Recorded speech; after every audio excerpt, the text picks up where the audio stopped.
ఈ కోడూరులో జరుగుతున్నటువంటి ఈ మా గౌరవ ఎమ్మెల్యే అరవ శ్రీధర్ గారి ఎపిసోడ్ను పుంఖాలుగా రకరకాలుగా కథనాలుగా జరుగుతున్న వాటి మీద భారతదేశంలోనే అత్యంత దేశభక్తి కలిగిన మేమందరం ప్రేమించే మా నాయకుడు పవన్ కళ్యాణ్ గారు ఢిల్లీ నుంచే మా అధిష్టానికి ఆదేశించి మన తన అనే లేకుండా ఏ విషయమైనా సరే సంపూర్ణ విచారణ జరగాలి అని చెప్పి మా నాయకులైనటువంటి శివశంకర్ గారిని, మేడం రమాదేవి గారిని, అలాగే అనంతపురం జిల్లా అహుడా చైర్మన్ జిల్లా అధ్యక్షుడైనటువంటి టీసీ వరుణ్ గారిని ముగ్గురు త్రిసభ్య కమిటీని వేయడం జరిగింది. వితిన్ 1 వీక్లో శ్రీధర్ యొక్క ఎపిసోడ్నంతా వాళ్ళు ముగ్గురు సంపూర్ణంగా విచారించి ఏం జరిగిందని సంపూర్ణ నివేదికను పార్టీకి నివేదిస్తారు. తర్వాత మా అధినాయకుడు ఆయన నిర్ణయాన్ని వెలుబుచ్చుతారు. ఇకపోతే మాకున్న సమాచారం ప్రకారం నేను స్థానికుడిగా ఇది 100% మా శ్రీధర్ అనే మా ఎమ్మెల్యే మీద జరిగిన ఒక కుట్ర. దీనికి అనేక రకాల కోణాలు ఉన్నాయి. మేము కూడా దాన్ని వెలికి తీస్తున్నాం. దాని వెనక ఎవరెవరు ఉన్నారు, ఈ స్వపక్షంలో ఎవరు సహకరించినారు, విపక్షానికి ఎవరు కొమ్ముగాసినారు, ఎవ్రీథింగ్ మొత్తం మేము ఈ నివేదిక ఇచ్చే లోపల మేము అన్నీ డాక్యుమెంటల్ ఎవిడెన్స్గా ఉన్నాం. కాబట్టి మేము ఎంత సంతోషంగా ఉన్నామంటే ఆ నివేదిక మా అధిష్టానం ఇచ్చిన నివేదికకు సంపూర్ణమైన డాక్యుమెంటల్ ఎవిడెన్స్తో మేము ప్రొజెక్ట్ చేసి అంటే కడిగిన ముత్యంలాగా మా ఎమ్మెల్యే గారు బయటికి రాగలరని మేము ఆశిస్తున్నాం. అట్ ది సేమ్ టైం ఈరోజు ఆమె మళ్ళీ ఇంకో చోటుకి వెళ్ళింది. ఐ థింక్ హైదరాబాద్లో ప్రెస్ మీట్ చేసింది.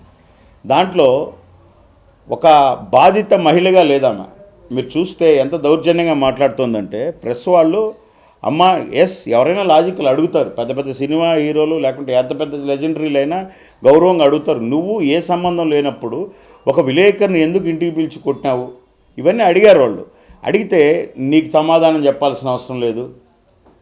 ఇంకొక విలేకరు నాకు తెలిసి అడుగుతున్నాను, అమ్మ ఇప్పుడు ఈ ఇన్సిడెంట్ జరగకముందు మీరు మొదటి భర్తతో ఎప్పుడు విడాకులు తీసుకున్నారు, రెండవ భర్తతో అంటే అవన్నీ నీకు చెప్పాల్సిన అవసరం లేదు, శ్రీధర్ విషయమే మాట్లాడు. ఎందుకు చెప్పకూడదండి? చెప్పండి. ఇప్పుడు శ్రీధర్ విషయం కూడా చెప్పండి. మీరు, నేను ఓపెన్గా అడుగుతున్నా జనసేన నాయకుడిగా. ఈ శ్రీధర్ ఇంతకుముందు ఎవరన్నా అమ్మాయిలతో తిరిగాడా, ఎవరన్నా అమ్మాయిలను మోసం చేశాడా అనేది కూడా రైట్ హక్కు మనకు విలేకరులకు. వాళ్ళు శోధిస్తారు కదా, అది వాళ్ళ రైట్. మరి నువ్వెందుకు నన్నే అదే అడగండి, నన్నే ఇదే అడగండి అంటున్నావు అంటే ఆమెకు అది మాత్రమే ఇచ్చినారు స్క్రిప్ట్. కాబట్టి ఆ స్క్రిప్ట్ దాటి ప్రెస్ వాళ్ళు ముందుకు వచ్చేతలకే దొరికిపోయింది. ఇదంతా డ్రామా సార్, ఇదంతా ఒక ఫేక్ డ్రామా. నేను అప్పుడు చెప్తున్నా, మళ్ళీ ఇప్పుడు చెప్తున్నా, ఇది మమ్మల్ని బద్నాం చేసి లేదా అవసరమైతే డబ్బుల కోసం చేసింది. నేను మీకు ఇంకొక కొన్ని ఎగ్జాంపుల్స్ చెప్తాను సార్. అదేంటంటే ఈమె మళ్ళీ డాక్యుమెంటరీ ఎవిడెన్స్ కూడా ఇస్తాను మీకు. 2013 నుండి 14 వరకు రాము ఆచారి అనే ఆయన ప్రేమలో ఉండింది సార్. 2013 నుంచి 14 వరకు ఇవన్నీ మేము మా అధిష్టానానికి విత్ ఎవిడెన్స్తో సమర్పించడానికి మేము, ఎందుకంటే మా మీద ఒక మాట పడినా ఒక మచ్చ పడినా అంత పర్ఫెక్ట్గా ఉంటాం, లేక దీంట్లో మేము ఎవరిని ఉపేక్షించాం.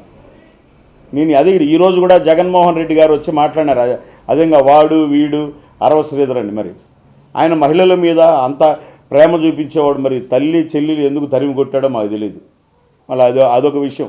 రిపబ్లిక్ డేలు గేప్ అవసరం లేదు ఆయనకు. ఇటాటి ఈ కన్నింగ్ లేడీస్ వచ్చినప్పుడు ఆయన పరిగెత్తుకుంటూ వచ్చి కన్నీరు గారుస్తారు. తర్వాత 2014 నుండి 15 వరకు పుష్పరాజ్ అనే ఆయన లవ్ చేసింది.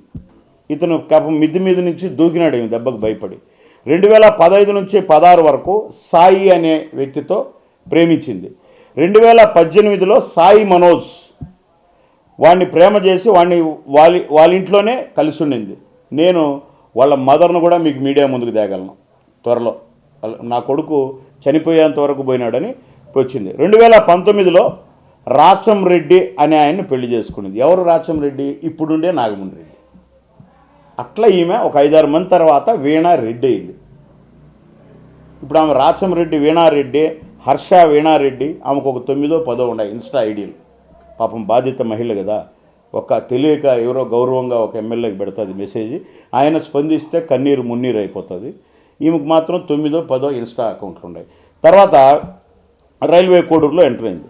బద్వేల్ ఇప్పుడు ఈ మధ్యలో ఒక ఆయన వైజాగ్లో మొదటి భర్త సహజీవనం అనే ఆయన 6 లక్షల రూపాయలకు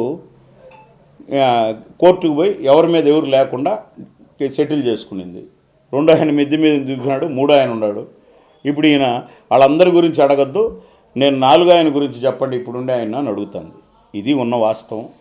100% మేము దీన్ని ఎదుర్కోవడానికి సిద్ధంగా ఉన్నాం. ఎందుకంటే మా పార్టీ ఫస్ట్ ఆఫ్ ఆల్ మా నాయకుడు మహిళలన్నా అంటే ఆయనకు ఉన్న గౌరవం కానీ అది ప్రపంచానికి తెలుసు, ఎవరు చెప్పాల్సిన అవసరం లేదు. తన సొంత అక్క చెల్లెల్లాగా చూసుకుంటాడు. అందుకే ఆయన అక్కడున్న ఆయన నోటీస్కి పోతేనే ఒక కమిటీ వేశాడు. మా కమిటీ వాళ్ళు కూడా ఇప్పటి వరకు ట్రబుల్ షూటింగ్లో శివశంకర్ సార్ కానీ, వరుణ్ గారు కానీ, రమాదేవి మేడం కానీ అట్లాగే పనిచేశారు. వాళ్ళ ఆధ్వర్యంలో సంపూర్ణ నివేదిక ఇస్తుంది. అట్ ది సేమ్ టైం మీ అందరికి కూడా ఆ నివేదిక సబ్మిట్ చేసినాక మీ అందరికి కూడా నేను ఆ నివేదికలో ఉన్న సారాంశం ఏమి ఇచ్చాం, ఏం జరిగింది అనేది పంచుకోవడం జరుగుతుంది. ఇది ఇప్పుడు ఇక్కడ ఏం జరుగుతుందంటే ఈమె ఇప్పుడు చూడండి, మళ్ళీ ఈరోజు సాయంత్రమో రేపో విజయవాడకి వెళ్తుంది. ఒక లాయర్ని పెట్టి పక్కన తిప్పుతున్నారు ఈమెను. నువ్వు ఈ టీవీ ఆధ్వర్యంలో మాట్లాడాలి, ఆ టీవీ ఆధ్వర్యంలో మాట్లాడాలి. నేను ఒక సామెత అడుగుతాను సార్, ఎన్ని అపవాదులైనా ఉండి ఇంత ధైర్యంగా ప్రెస్ను ఎదుర్కొండే లేడీ నాకు అన్యాయం జరిగిందని పోలీస్ స్టేషన్లో ఎందుకు కంప్లైంట్ ఇవ్వలేదు సార్? పోలీస్ స్టేషన్లో ఇవ్వకుంటే కదా నువ్వు రేజ్ చేయాలా? లేదా మహిళా కమిషన్, లేదా హ్యూమన్ రైట్స్, ఇన్ని వ్యవస్థలను పెట్టుకుని సాక్షి ఛానల్కి పోతే న్యాయం జరుగుతుందా సార్? ఎందుకు పోయింది అంటే అక్కడికి పోవడం అంటే దాని వెనక ఎవరున్నారు? నేను అడుగుతున్నా. మాకు రైట్ కదా, మా మీద గుడ్డగాల్చి ముఖాన్ని వేసినప్పుడు చెప్పుకోవాల్సిన బాధ్యత ఉంది కదా. ఇలాంటివి కోకొల్లలు దాన్ని మళ్ళీ మీ మీడియా అంతా సోషల్ మీడియాలో అన్యాయం జరిగిపోయింది, ఇలా చేశారు, అలా చేశారు, అలా చేశారు. పవన్ కళ్యాణ్ గారు జనసేన ఏం సంబంధం సార్? గోరంట్ల వేణుమాధవ్ గారు గుడ్డలెప్పమని జగన్మోహన్ రెడ్డి గారు చెప్పుంటే ఇది కూడా పవన్ కళ్యాణ్ గారు చెప్పినట్టే. గంట అరగంట ఒక గంట వచ్చిపో అని చెప్పి అవంతి శ్రీనివాస్ గారు జగన్మోహన్ రెడ్డి ఫోన్ చేసి చెప్పుంటే ఇది కూడా ఆపాదించండి. నేను అందుకే ఆ చెత్త సోషల్ మీడియాలో వాళ్ళకి చెప్తున్నాను.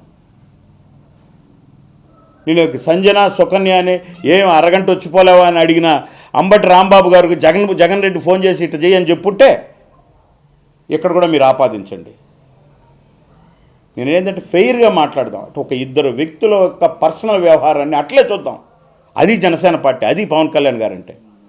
మరి మీరు తెచ్చేసి పవన్ కళ్యాణ్ గారు ఏం చేస్తున్నారు, వెంటనే సస్పెండ్ చేయాలి, వెంటనే చూస్తారు, చేస్తారు, తొందర ఎందుకు? మీరు ఎవరిని చేశారండి?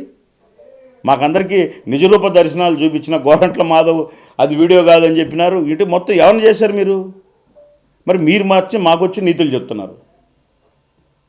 మేము మా పార్టీలో నరనరాన కణకణాన పార్టీని పవన్ కళ్యాణ్ గారిని జీర్ణించుకున్నటువంటి జన సైనికులు ఏ ఫ్రస్ట్రేషన్తో మాట్లాడిన వాళ్ళని కూడా నిర్దాక్షిణ్యంగా నువ్వు అధిష్టానాన్ని ఎదిరించి మాట్లాడినావు, అసలు ఇది మన పద్ధతి కాదు అని సస్పెండ్ లెటర్లు ఇచ్చినారు మా నాయకులు. అంత స్ట్రిక్ట్గా మా పార్టీ ఉంటుంది.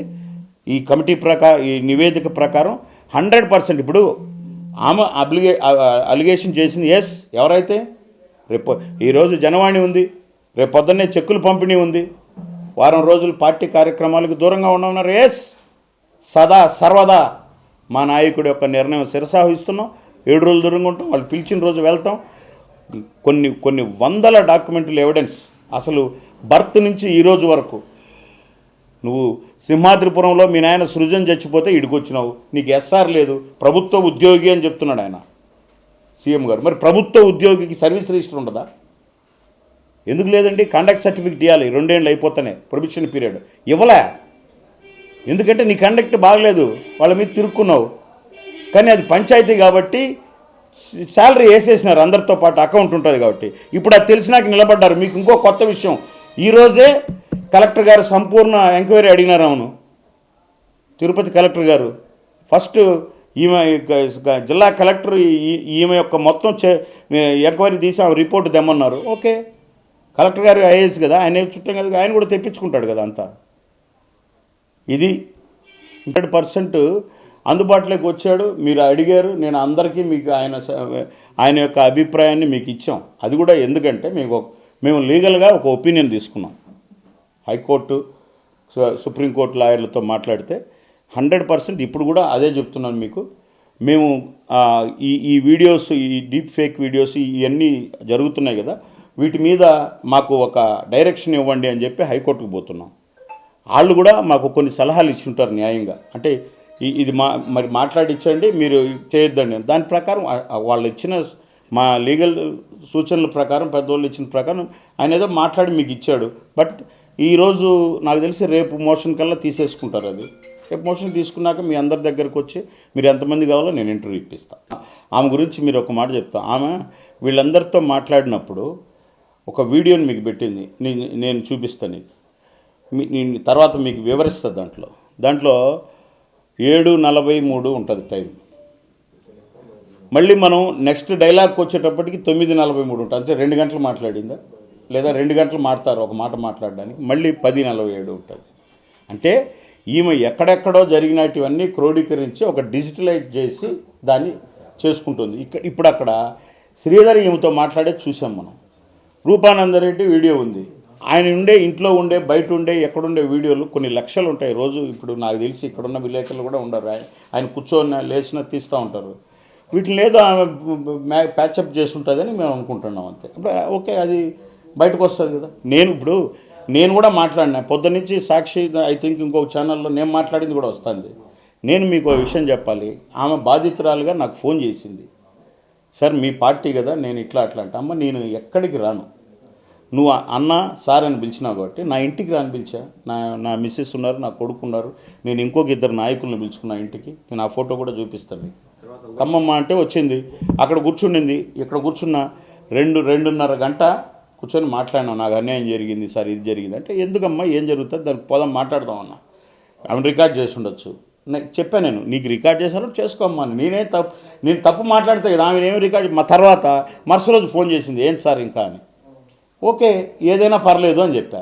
అప్పుడు ఆమె అడుగుతాను క్వశ్చన్లు, ఏమని, సార్ శ్రీధరు ఇట్లా చేసినాడు సార్, అది ఇట్లా చేసినాడు సార్ అంటే. యువతలో ఒక మగవాడు లేదా ఒక పెద్దవాడు, ఒక తండ్రి స్థాన, నేను 53 సంవత్సరాల వయసున్నోడిని, ఒక అమ్మాయి ఫోన్ చేసి ఇట్లా తప్పు చేసినాడు సార్ అంటే, ఇది తప్పేలేమ్మా, అట్లా చేస్తుంటే తప్పే అనక నేనేం మాట్లాడాలి? ఎవరైనా ఏం మాట్లాడతారు సార్? అమ్మ తల్లి తప్పే, అట్లా చేస్తుంటే తప్పేలేమ్మా, మీరు వినండి. ఆయన తప్పే అని ఒప్పుకున్నాడు అని చెప్పి వేస్తున్నారు. అది వాళ్ళకి తెలుసు, నాకు తెలియాలి అంతే. మీరు రికార్డ్ చేసుకుంటే ఇంకోటి చేసుకుంటే ఉన్న మాట్లాడడానికి 100% నాది అయ్యుండకపోయి ఉండొచ్చు. ఎందుకంటే నా కొడుకు నాతో చెప్పాడమ్మా అని చెప్పాను నేను. ఏమని, ఇలా అడిగినారు అంటే అప్పటికే అతని మీద ఒక కంప్లైంట్ ఉంది. మీకు తెలియాల్సిన విషయం అది నేను క్లారిటీ ఇవ్వాలి. చాలా మంది చేస్తున్నారు. అరవ శ్రీధర్ ఐడి ఆమె హ్యాక్ చేసింది. అరవ శ్రీధర్ ఇన్స్టా ఐడిలో నుంచి ఆమె పోస్టులు పెడుతుంది. అప్పుడే మొత్తం బయటకు వచ్చింది.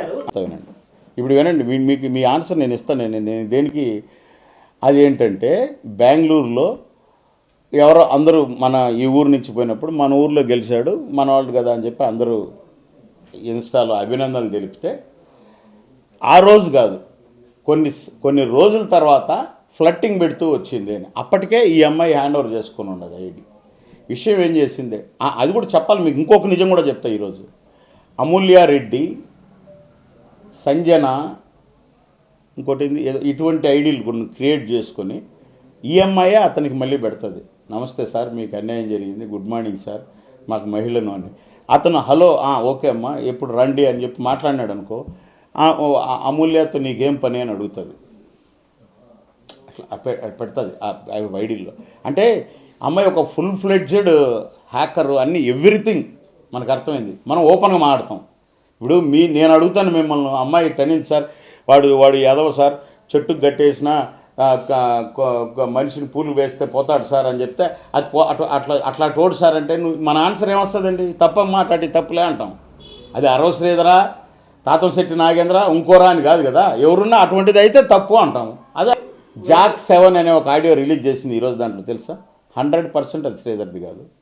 ఆ అమ్మాయి ఆడియో ఉంది 25 కోట్లు అని, అది నాది కాదు సార్ అంటుంది. ఫుల్ ఫ్లెడ్జెడ్గా ఎవిడెన్స్ చూపించారు. ఆ అమ్మాయి ఏముంటుంది, నాది కాకపోవచ్చేమో, కాదేమో అంటుంది. బిహేవియర్ అంటున్నారు.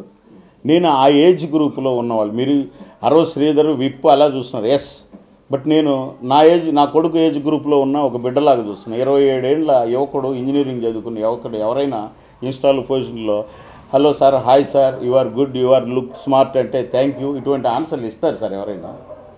నేను ఓపెన్ చెప్తున్నా, ఇంతకంటే ఎవరు చెప్పలేరు మీకు. లైక్ మై సన్, నాకు కూడా ఒక కొడుకు ఉన్నాడు, అమెరికాలో ఉన్నాడు, ఒక కొడుకు బెంగళూరులో ఉన్నాడు. వాళ్ళు ఫోన్ తీసుకుంటే ఆ ఇన్స్టాల్ ఎక్కువ ఉంటారు. మనకు ఆ ఇన్స్టాల్ మనకి ఏదైనా ఎక్కువ. తర్వాత మీరేం చెప్తున్నారంటే ఇన్ని రోజులు ఎందుకు కట్టడి చేయలేదు అంటున్నారు. 100% ఇది ముదిరి అక్కడ ఇక్కడ మాట్లాడుకున్నంత వరకు, ఇక్కడ మన కోడూరు లోకల్ విలేకరులు ఉన్నారు, వీళ్ళ దృష్టికి వచ్చి మా చెవుల్లో వేసినంత వరకు మనకు తెలియదు.